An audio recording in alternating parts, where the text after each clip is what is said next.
Welcome to Van Life with Steve, and thank you for joining me for a visit to Olympic National Park, located in northwestern Washington State on the Olympic Peninsula. As we take in some views of Lake Crescent, let's go ahead and get to the park summary. Olympic National Park was established in 1938 by President Roosevelt. It sees about 2.4 million annual visitors, so it's a somewhat busy park. Park does feature 4 distinct regions, all with different ecosystems, and that makes it somewhat unique. The features of those ecosystems are you have the Olympic Mountains, so you have an alpine environment. You have old growth forest to the north and east of those mountains, where you have some lakes and some waterfalls in addition to the forest. To the west of the mountains, you have a temperate rainforest, actually, which sees the most rainfall of any place in the contiguous United States. And along the western coast, there's a separate section of the national park which features the rugged coastlines along the Pacific Ocean. I do have to mention that in this video we will not see the mountains nor the rainforest. They closed Hurricane Ridge Road the morning I showed up, and it was going to be closed for 2 weeks, so I felt like it was best to just see the highlights of the park and then move along. As for wildlife, you are going to get your usual national park staples. This park has black bears, no brown bears, but you're going to have elk, I believe mule deer. You do have some foxes, squirrels, chipmunks. You also need to know there are mountain lions, and there are salmon runs. Also off the west coast, it is possible, I did not see any, but it is possible to see whales, orcas, sea lions, and dolphins. As for weather, as I mentioned, the western side of the park does see an incredible amount of rain, so you need to be prepared for that. Also, the mountains during the wintertime, the Hurricane Ridge Road, subject to being closed due to snowfall and such as that. And for cell service, you will have cell service in the communities surrounding the park: Sequim, Port Angeles, Forks. You will have it around the visitor centers and at most of the trailheads, but once you venture off down the trails, you're not going to have any cell service, so make sure you download your maps. And please stick around for my recommendation for the park and my top tips, which are at the end of the video. And with all that said, let's head into the park. Located just off the banks of Lake Crescent, we first have the Moments in Time Trail, which you can link up with another trail that will venture through Old Grove Forest, and you can link it up with the Marymere Falls trailhead, which is going to be our first stop.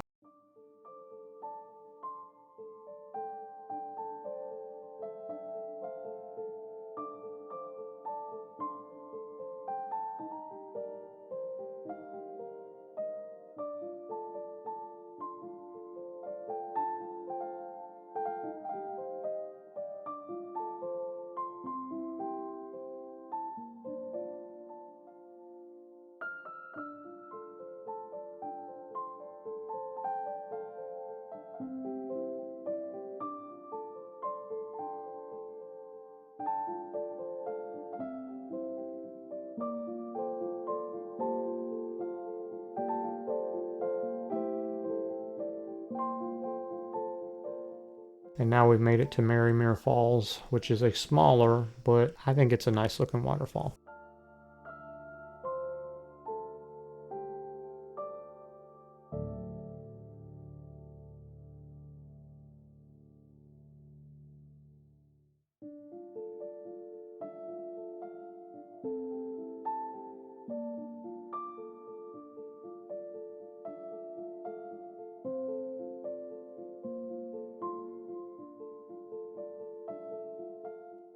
Moving along, I didn't film the driving portion, but we're going to head to Sol Duc, and maybe it's possible you can hike over to Sol Duc Falls, but you actually have to drive around the mountains a little bit to get to this trailhead.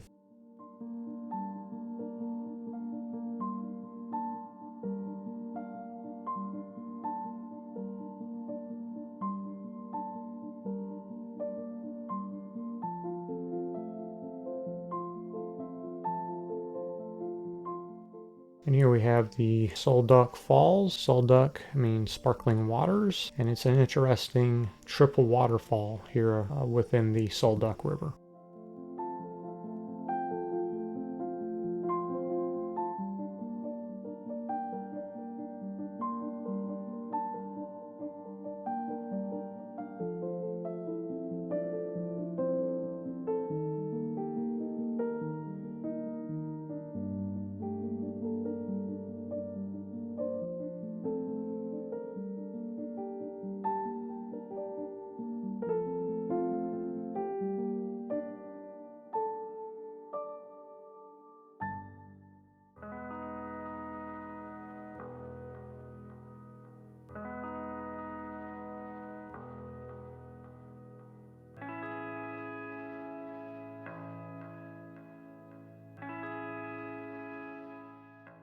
And now we're gonna go try catch sunset at Ruby Beach.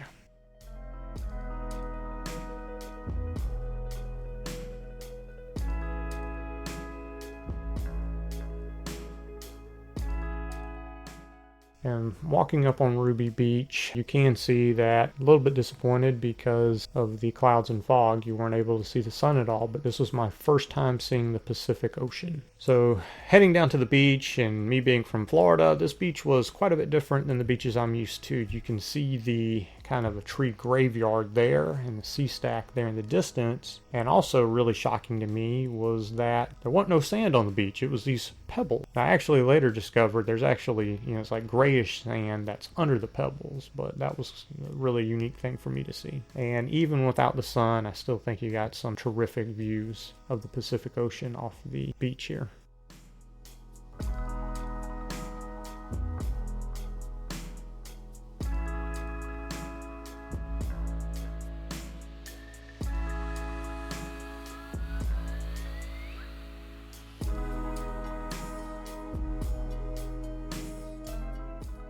If you're enjoying this content, I'd appreciate it so much if you please give me a like, and please consider subscribing if you want to see more videos. I went to 45 national parks and a whole bunch of cities in between: Los Angeles, New York, San Diego, Phoenix. So I have a ton more content coming up for you. And if you have a special memory of Olympic National Park, I'd really love to hear about it. Please leave any special memories in the comments below. Thank you so much, and let's continue with the video.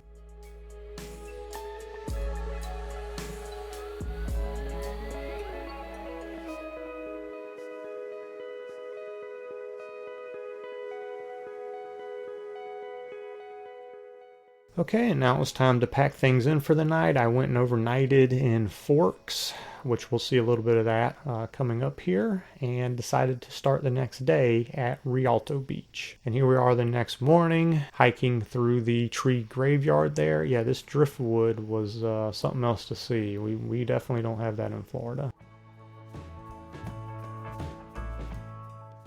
And here are some more views of the beach. And there's some weird looking seaweed. So here we're hiking out to what is known as the Hole in the Wall, which is a pretty cool natural arch located on Rialto Beach. Here are some common gulls, and they really run the beach, not us humans.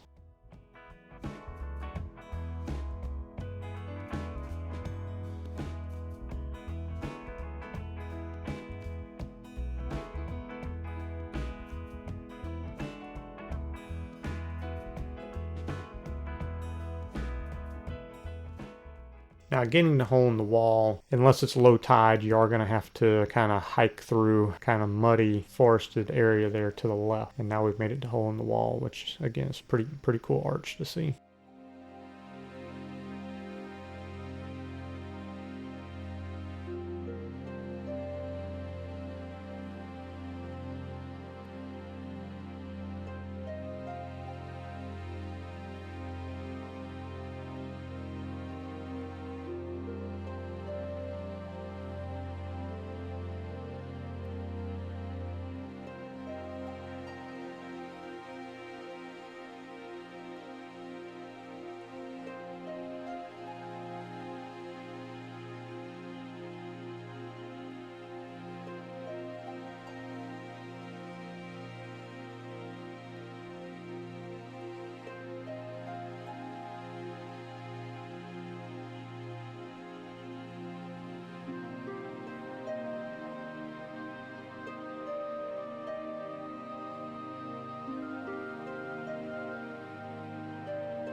So now we'll walk along the ocean here, and it's just really taking in some really terrific views and just a really relaxing stroll along the beach here. I really enjoyed it. Olympic National Park is unique in that you can do a backpacking along the beach and you can camp along the beach. Do make sure that you're aware of the tide levels, however.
So as we look at James and Little James Island there, again, you have the mountains that occupy the central area of the peninsula, and then to the west of those mountains you have forks, and then to the west of that along the coastline you have the coastal region of the national park, and it's not very wide, but it is about 60 miles long. So I decided to head down further along the beaches, and along the way drove through Forks, Washington, which is the setting for the Twilight series. I had no idea that was the case when I pulled up there, but I saw people taking pictures at the sign, and I saw people waiting, and then, oh, they told me, oh yeah, this is where the Twilight series is set, although most of the filming was done in Canada. So heading along the beach, they have, in addition to Ruby and Rialto Beach, they have First Beach, Second Beach, and so forth. And as you head down there, they have what's known as the Tree of Life.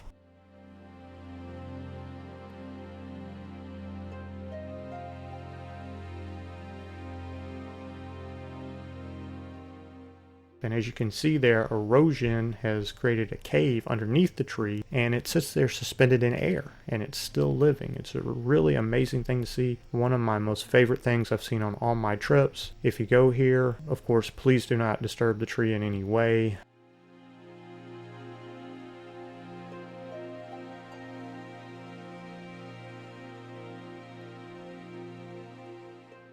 And with that said, we're gonna leave the beach and head out of the park for my recommendation for the park. This is an incredible national park. Even though I only saw half of it, I really enjoyed my time here. I believe it is a destination park. I'm pretty set in my top 5 national parks, and I guess this is maybe a bit of a stretch based on how I think these things look and what have you, but I would say Olympic's probably easily a top 10 park in the United States. I do have plans to go back. I don't think it can really crack my top 5, but it is a very, very nice national park. Maybe not as developed as Yosemite and some other places. I don't believe there's a lodge or anything. You can definitely make this a great vacation for yourself and your family. And then if you combine it just with a trip to the entire Pacific Northwest, that's kind of like a bucket list trip, which is why I went. So you can go to Seattle, Mount Rainier, North Cascades, and really have an incredible time. And again, what's so unique about this park is it has such a variety of ecosystems between the old growth forest, the mountains, the rainforest, and the beach. It's just a really unique thing to see. So I would recommend it without any reservations. For my top tips,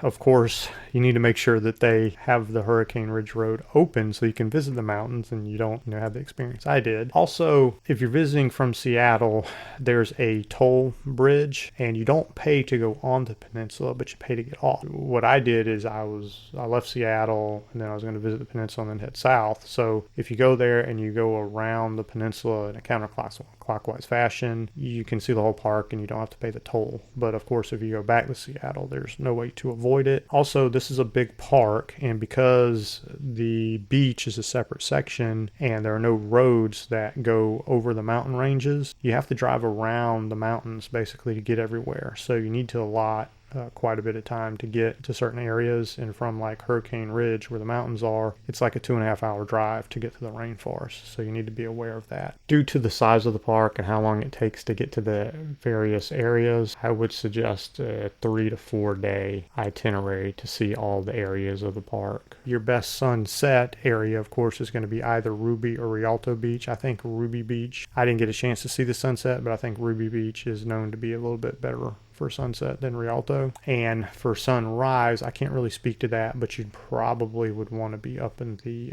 mountain area. For your boondocking, you can boondock in Sequim or Port Angeles, although the Walmart that I stayed at in Port Angeles does not allow you to overnight anymore, what I've read. And there are several areas in Forks where you can boondock for free. Also, there's a small, ring of national forest that surrounds the mountainous area of the national park, and there are plenty of boondocking opportunities within the national forest there as well. So I want to thank you so much for joining me for this look at Olympic National Park. Appreciate you so much for watching, and I will catch you in the next video. Thanks and take care. Bye.